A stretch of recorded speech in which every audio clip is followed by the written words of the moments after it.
So hello friends, welcome to my YouTube channel trader DJ. आज मैं early morning exercise अपनी chart trading कर रहा था कुछ एक्टिव स्टॉक्स की जो कल काफ़ी एक्टिव थे, तो मुझे लगा क्यों ना मैं आपके साथ भी शेयर करूं। This is just a exercise which I do to enhance my chart trading skills. So आज जो सबसे पहले स्टॉक हम जिसका चार्ट एनालिसिस करेंगे उसका नाम है अतुल। और जैसे कि आप देख सकते हो ये स्टॉक एक बेयरिश पैटर्न में है, जैसे लोअर हाइज और लो लोज बना रहा है।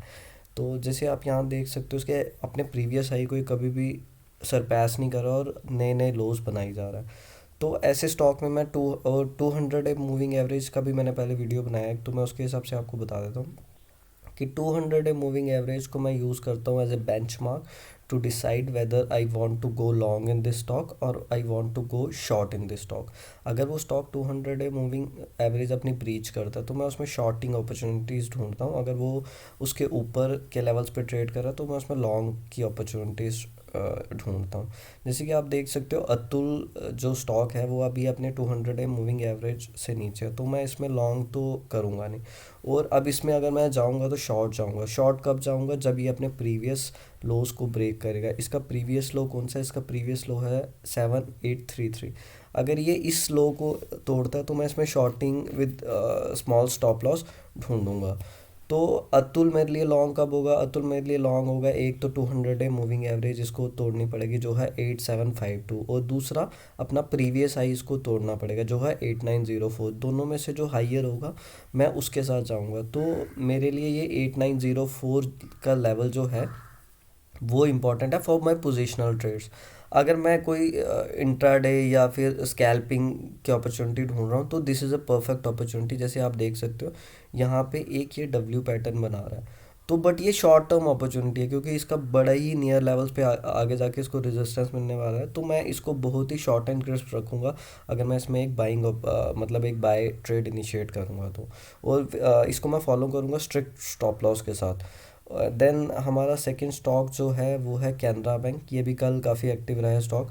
अभी ये 200 मूविंग एवरेज से अपनी काफ़ी ऊपर चल रहा है, बट अब यहाँ पे जैसे देख सकते हो मैं इन लेवल्स पे ट्रेड करना प्रेफर नहीं करता किसी भी स्टॉक्स पे, क्योंकि बीच के लेवल्स पे इसका लोअर लेवल है 290 और अपर लेवल है 330। तो बीच के लेवल्स पे बहुत ही एम्बिग्यूटी रहती है, मतलब बहुत ही डिफ़िकल्ट हो जाता है जज करना कि ये ऊपर जाएगा कि नहीं। तो अगर आप भी as a positional trade cash market की एक बाइंग अपॉर्चुनिटी या सेलिंग अपॉर्चुनिटी ढूंढ रहे हो, कैश में तो वैसे सेलिंग अपॉर्चुनिटी आपको लेनी भी नहीं चाहिए, but if in case you have positions और आप एग्जिट करना चाहते हो तो 290 के लेवल्स काफ़ी इंपॉर्टेंट लेवल्स हैं इस पे।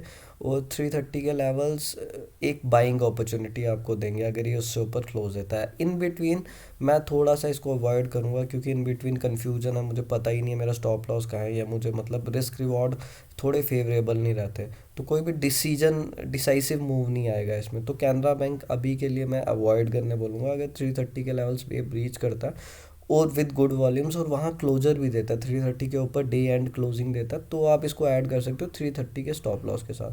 और 290 का स्टॉप लॉस उनके लिए होना चाहिए जिनकी एग्जिस्टिंग पोजीशन है इसके नीचे, शायद से इसमें काफ़ी वीकनेस देखने को मिल सकती है। देन जो हमारा स्टॉक है वो है मुथूट फाइनेंस।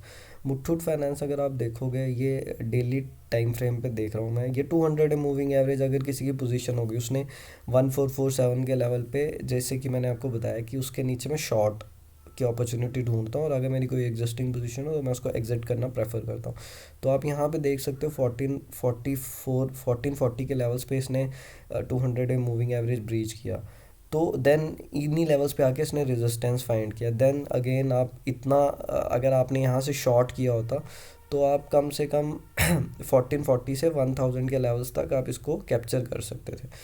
तो अभी जो है इस पॉइंट पे अगर हम इसके चार्ट रीड करें तो 200 मूविंग एवरेज इसकी काफ़ी पास के नज़दीक आ गया और काफ़ी देर से इन लेवल्स पे कंसोलिडेट कर रहा है, विच सजेस्ट कि इसमें एक अपर मूव आ सकता है। अपर मूव के लिए कौन से इंपॉर्टेंट लेवल्स हैं जिसके बाद हम ऐड कर सकते हैं? देखो 132 एक 200 एक्सपोनेंशियल मूविंग एवरेज का पॉइंट दे रहा है आज की डेट में, और प्रीवियस साइज का 1150 है। अगर आपको और कंफर्म्ड चाहिए तो 1200 के लेवल्स पे दो बारी रेजिस्टेंस ले चुका है। तो मैं आपको सजेस्ट करूँगा, अगर आपको बिल्कुल ही सेफ चलना है तो 1200 अगर ये सरपास करता है तो इसको ऐड कर सकते हो। और अगर थोड़ा सा आपको अग्रेसिव बाय करना है तो 1150 के लेवल से ही आप इसको ऐड कर सकते हो, अगर एस आई पीस में भी ऐड कर सकते हो। और 975 के नीचे तो ये एक मतलब ही बिग नो है, इसको इन्वेस्ट मतलब आप इसको शॉर्ट कर सकते हो। 975 के लेवल्स इसमें एक सपोर्ट की तरह काम करने चाहिए। देन हम आते हैं टाइटन के स्टॉक पे। टाइटन का स्टॉक जैसे आप देख सकते हो सेम जैसे कैनरा बैंक का था वैसे ही है, ये एक ऐसे लेवल्स पे ट्रेड कर रहा है जिसमें कुछ भी क्लैरिटी नहीं आ रही है, हमें पता नहीं चल रहा है कि ये बाय करना चाहिए या सेल करना चाहिए। अब 200 डे मूविंग एवरेज इसकी 2450 के लेवल्स पे है, जहाँ पे आप देख सकते हो कि इसने काफ़ी बड़ी सपोर्ट भी लिया है।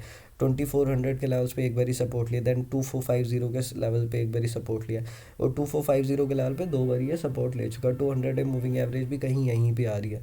तो अगर ये 2400 लेवल्स या 2450 लेवल ब्रीच करता है विद गुड वॉल्यूम्स तो इसमें एक शॉर्टिंग अपॉर्चुनिटी बन सकती है।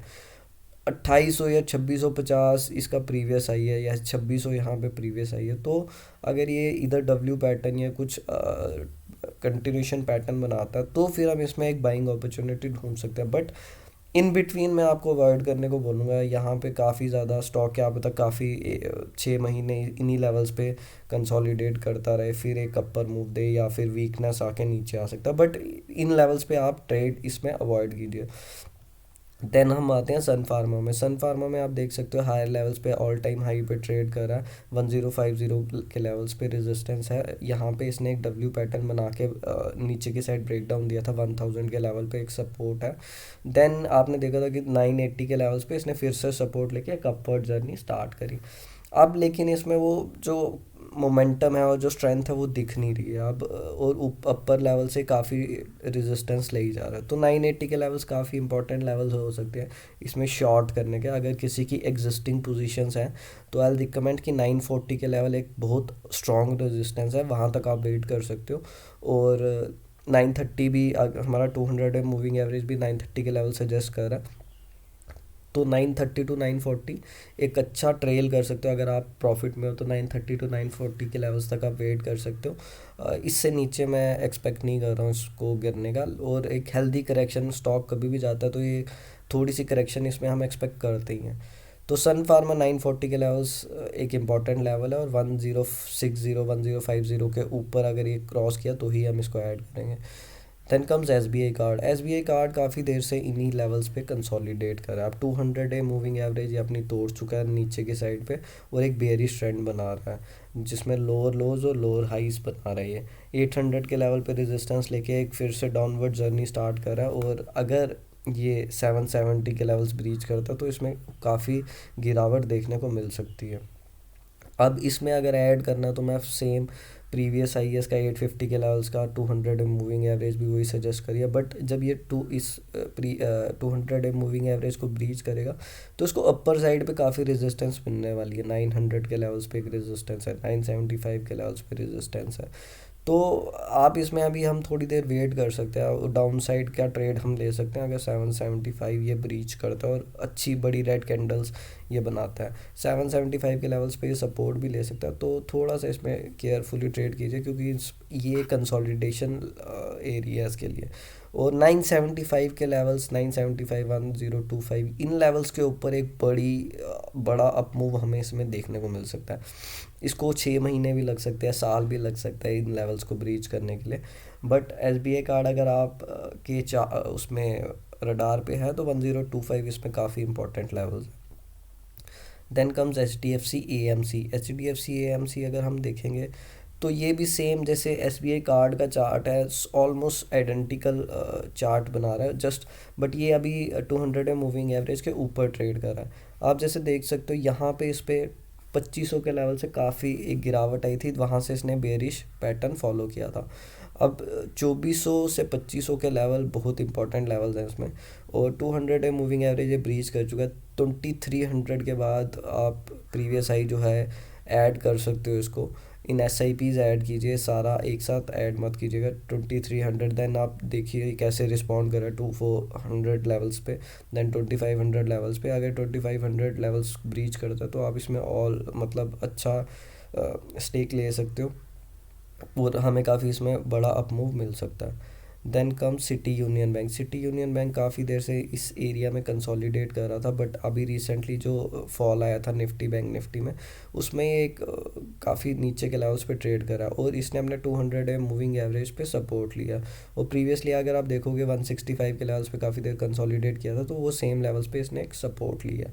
सेम डे ये नीचे गया 150 के लेवल्स तक, बट क्लोजिंग इसने जो देन बायर्स कम इन और इसको काफ़ी ऊपर लेके गए। तो अब इसमें 165 का लेवल काफ़ी इंपॉर्टेंट लेवल है, और 180 के लेवल्स अगर ये क्रॉस करता है, ये एक गैप है, ये फिल करने तो आएगा। ये शॉर्ट टर्म ट्रेडिंग अपॉर्चुनिटी आपको मिल सकती है, 190 के लेवल्स के टारगेट इसमें मिल सकता है अगर ये 180 क्रॉस करता है तो। Then comes Berger Paints. Berger Paints अगर हम देखेंगे तो कंटिन्यूसली अपने 200 डे मूविंग एवरेज से नीचे ट्रेड कर रहा है, और यहाँ पे 200 डे मूविंग एवरेज पे रेजिस्टेंस लेके देन अगेन अपनी डाउनवर्ड जर्नी स्टार्ट करता है। अभी ये देखो तो लोअर लोस ये नहीं बना रहा है काफ़ी देर से, 566 या 500 के लेवल्स इसमें काफ़ी इंपॉर्टेंट लेवल्स हैं। तो अगर आपको 500 के करीब कहीं भी ये मिलता है, तो अगर इससे नीचे आता है तो इसमें हम सेल की एक अपॉर्चुनिटी ढूंढ सकते हैं, क्योंकि काफ़ी ऑल टाइम सपोर्ट है जो ब्रेक होगा, और फिर थोड़ी सी डाउनवर्ड मूवमेंट इसमें मिल सकती है। बट आई सजेस्ट कि आप इसमें बाइंग अपॉर्चुनिटी ढूंढो। 632 एक इसका 200 मूविंग एवरेज है, और 700 एक प्रीवियस ऑल टाइम हाई है। तो 700 या 632 200 है मूविंग एवरेज के ऊपर आप इसको ले सकते हो, और विद स्टॉप लॉसेस आपको छोटे रखने पड़ेंगे, क्योंकि प्रोबेबिलिटीज़ ये जो जो भी हम ट्रेडिंग कर रहे हैं या ट्रेड ले रहे हैं, ये सारी प्रोबेबिलिटीज़ की गेम है, जिसको हमें मैनेज करना है विद गुड रिस्क रिवॉर्ड। हम गलत भी हो सकते हैं, बट अगर हम गलत होंगे किसी भी पॉइंट पे, हमें ऐसे पॉइंट्स ढूंढने जहाँ पे अगर हम गलत हो तो हमें लॉसेस कम हो। ये आपको ट्रेडिंग में समझना पड़ेगा कि आप हमेशा 100% राइट नहीं हो सकते। आपको ऐसे पॉइंट्स चूज़ करने हैं जहाँ पे प्रोबेबिलिटीज़ आपके जीतने की ज़्यादा हैं। If in case probability doesn't goes in your favour, then you have to lose small. Then comes Navin fluorine. Navin fluorine में एक 4250 के लेवल्स काफ़ी इंपॉर्टेंट लेवल्स थे, सपोर्ट था, इसने ब्रेक कर दिया उसको, और इस सपोर्ट पे एक बारी ब्रेक करने के बाद ये फिर से इसको टेस्ट करने आया, और फिर अब ये इसकी रेजिस्टेंस बन गई है, और 200 डे मूविंग एवरेज भी ये तोड़ रहा है। तो 4000 के लेवल्स के नीचे एक हमें गिरावट देखने को मिल सकती है। 4250 के ऊपर ही आप इसको ऐड कीजिएगा। 4250 के नीचे आप मैं इसको ऐड करने की रिकमेंडेशन नहीं दूंगा आपको। चंबल फर्टिलाइज़र्स देखेंगे तो कंसोलिडेट कर रहा है काफ़ी देर से स्टॉक। सपोर्ट है 263 की, 200 है मूविंग एवरेज पे, रेजिस्टेंस है 346 की, सेम ही ऑलमोस्ट सेम लेवल्स पे इसका ऑल्ट मतलब हाई है। और अगर ये 350 या 360 370 के लेवल्स ब्रीच करता है तो इसमें एक बड़ी तेज़ी देखने को मिल सकती है, क्योंकि दो कन्फर्मेशन हमें मिल जाएंगे, 200 डे मूविंग एवरेज और एक डब्ल्यू पैटर्न भी ये बनाएगा। तो चंबल फर्टिलाइज़र्स अपने पोर्टफोलियो मतलब अपने रडार पे रखिए कि 370 के लेवल्स काफ़ी इंपॉर्टेंट लेवल्स होने वाले हैं इसमें। के पी आई डी टेक्नोलॉजीज़ भी काफ़ी देर से कंसोलिडेट कर रहे हैं इन लेवल्स पे। 650 एक सपोर्ट है, 750 एक रेजिस्टेंस है। 650 के नीचे शॉर्टिंग अपॉर्चुनिटी आपको मिल सकती है 600 के लेवल्स तक, एंड 750 के ऊपर ये अच्छा एक बड़ा अप मूव दे सकता है। Then comes Tata Elxsi. Tata Elxsi एक काफ़ी इरेशनल स्टॉक बिहेवियर के लिए मैं देखता हूँ, क्योंकि ये 10,600 के लेवल्स तक ये गया था, और देन उसमें काफ़ी गिरावट मिली। काफ़ी लोग ऊपर से स्टक भी होंगे 200 मूविंग एवरेज के नीचे ये ट्रेड करा है। 8000 के लेवल्स के ऊपर ही ऐड कीजिएगा, या फिर यहाँ पे कहीं डब्ल्यू या कुछ पैटर्न बने तो आप एक इसमें पोजीशन बना सकते हो। लॉन्ग टर्म के लिए स्टॉक अच्छा है, बट आपको वैल्यूएशंस भी देखनी पड़ेंगी। अभी ये काफ़ी एक्सपेंसिव वैल्यूएशंस पे, इसको काफ़ी मेहनत करनी पड़ेगी परफॉर्मेंस वाइज अपने प्राइस को जस्टिफाई करने के लिए। और then comes T V S motor. T V S motor भी एक रेंज में ट्रेड कर रहा है, 1000 के लेवल से नीचे एक सेलिंग मैं एक्सपेक्ट करूँगा 900 के लेवल्स तक, एंड 1200 के ऊपर ही मैं इसको ऐड करना प्रेफर करूँगा, या फिर मैं 900 के लेवल्स पे इसको ऐड करूँगा। और अभी वही एरिया जहाँ पे हमें सर्टेनिटी नहीं है कि ये किस साइड जाएगा, उससे उस लेवल्स पे ट्रेड कर रहा है ये। और then comes G N F C. G N F C अगर आप देखो तो 200 डे मूविंग एवरेज से नीचे ट्रेड कर रहा, तो मैं अभी आपको ये अवॉइड करने के लिए बोलूँगा। चाहे इसमें ना बाय कीजिए ना सेल कीजिए। 525 के 522 के नीचे अगर जा सकता है तो इसमें काफ़ी गिरावट हमें देखने को मिल सकती है। 690 या 700 के ऊपर ही मैं इसको बाय करना प्रेफर करूँगा। शॉर्ट टर्म अगर आपको यहाँ पे कहीं पे 600 के लेवल्स ब्रीच करता दिखता है, एक शॉर्ट टर्म बाय अपॉर्चुनिटी आपको दे सकते हैं विद स्ट्रिक्ट स्टॉप लॉस। 690 के लेवल्स पे एक रेजिस्टेंस है, वहाँ से फिर से रिटर्न हो सकता है। और then comes M&M and Mahindra and Mahindra मैं काफ़ी देर से ट्रैक कर रहा हूँ। ये स्टॉक इन लेवल्स पे काफ़ी देर से कंसोलिडेट कर रहा है। अगस्त में ये इन लेवल्स पे आया था और तब से इन्हीं लेवल्स पे कंसोलिडेट कर रहा है। इसका हाई है 1363 सम इस लेवल का, और 1200 एक बहुत अच्छी सपोर्ट है। अगर इसको ये काफ़ी टाइम्स इस पे सपोर्ट ले चुका है, 1 2 3 4 5 टाइम्स इस पर सपोर्ट ले चुका है। सपोर्ट जितनी बारी हिट होगी उतना ही वो वीक होते जाएगी, ये आपको समझना पड़ेगा। अब अगर ये 1200 के लेवल्स पे आए तो चांसेस आर हाई कि इसको ब्रीच करके एक डाउनवर्ड जर्नी 1100 तक दे सकता है। तो स्टॉक में अगर आपको फ्रेश पोजीशन बाय बनानी है तो मैं अभी रिकमेंड नहीं करूँगा। 1100 के लेवल्स अगर आपको मिलते हैं या 1000 के लेवल्स आपको मिलते हैं तो आप इसको ऐड करना स्टार्ट कर सकते हो। और फ्रेश बाय के लिए अगर 1350 ये ब्रीच करता है तो 1350 का स्टॉप लॉस रख के आप इसको ऐड कर सकते हो। और आज इसी के साथ आज के जो हमारे हैं जो स्टॉक्स मैंने चूज़ किए थे एनालिसिस के चार्ट रीडिंग के लिए, वो ख़त्म हो चुके हैं। तो बेसिक पर्पस ये वीडियो आपके साथ शेयर करने का ये था कि आपको थोड़ा सा आइडिया हो कि चार्ट रीडिंग कैसे की जाती है। मैं भी अभी परफेक्ट नहीं हूँ उस चार्ट रीडिंग में, आई एम स्टिल लर्निंग। तो क्या पता मे बी इन फ्यूचर आप मेरे से भी अच्छा स्टॉक मतलब चार्ट रीड करो स्टॉक्स के, तो I can learn from you also. But अभी रिसेंटली कुछ पॉइंट्स हैं जो मुझे लगता है इंपॉर्टेंट है। अगर आपको कुछ भी बढ़िया लगे तो आप इसमें से मेरी जो एनालिसिस है इसमें से ऐड कर सकते हो आपकी एनालिसिस में। Thank you guys, please like and subscribe कीजिए ताकि मैं आपके लिए और कंटेंट लेके आ सकूं।